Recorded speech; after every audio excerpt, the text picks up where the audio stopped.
Mirësia dhe drejta nuk janë të mjaftueshme për të fituar dhe mbajtur post politik. Princi synon të pasqyrojë realitetin politik të vetëdijshëm të një autori që është plotësisht i vetëdijshëm, se mirësia dhe drejta nuk janë të mjaftueshme për të fituar dhe mbajtur post politik. Machiavelli kërkon kështu të mësojë rregullat e pushtetit politik. Për Machiavellin, pushtetin në mënyrën karakteristike përcakton veprimtarinë politike.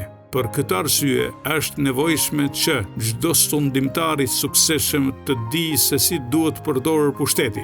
Vetëm me anë të zbatimit të duhur të pushtetit, beson Machiavelli, individet mund të binden dhe sundimtarët do të në gjendje të mbajnë shtetin në siguri. Teoria politike e Machiavellit pra përfaqëson një përpjekje të përbashkët për të përjashtuar çështjet e autoritetit dhe legitimitetit nga shqyrtime në diskutimin e vendimarrjes dhe gjykimit politik. Askund kjo nuk del më qartë se sa në trajtimin e marrëdhënieve midis ligjit dhe forcës.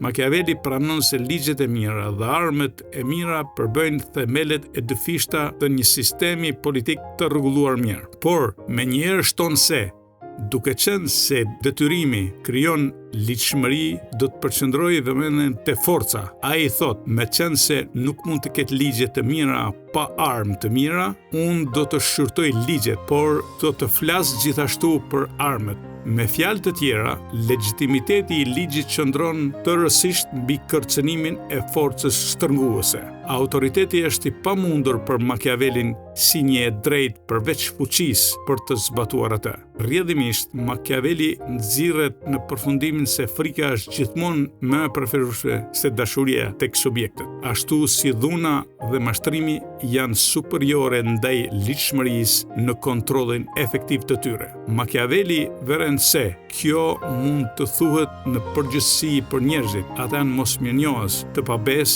të pasinqert dhe mashtrues, të trembur nga rreziku dhe të pasionuar pas fitimit. Sipas tij, dashuria është një lidhje detyrimi të cilën këto krijesa të mjera e thyejnë sa herë që u përshtatet për të bërë këtë. Por frika i mban fort në një frikë e dënimit që nuk kalon kurrë. Si rezultat, Machiavelli nuk mund të thuhet se ka një teori detyrimi të ndarë nga imponimi i pushtetit. Njerëzit binden vetëm sepse kanë frikë nga pasojat e mosveprimit, qoftë humbjes së jetës apo të privilegjeve. Dhe sigurisht, vetëm pushteti mund ta detyrojë dikë, përderisa detyrimi supozon se njeriu nuk mund të bëjë ndryshe. Perspektivë machiavelliste sulmon drejt për drejt nocionin e çdo baze për autoritet të pavarur nga zotrimi i plot i pushtetit. Për Machiavellin, njerëzit janë të detyruar të binden një respekti të shtetit. Nëse mendoj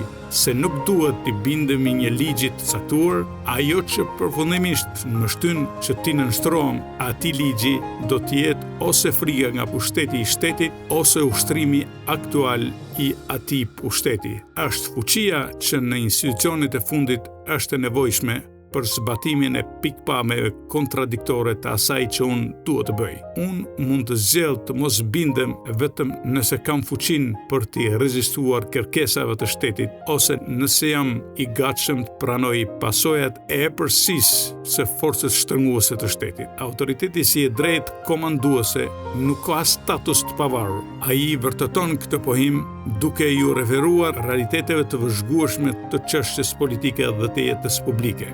Ata që preferojnë pushtetin ndaj autoritetit kanë më shumë gjasa të kenë sukses. Pa përjashtim, autoriteti i shtetit dhe ligjet e tyre nuk do të pranon kur ato nuk mbështeten nga një shfaqje pushteti që e bën bindjen të pashmangshme.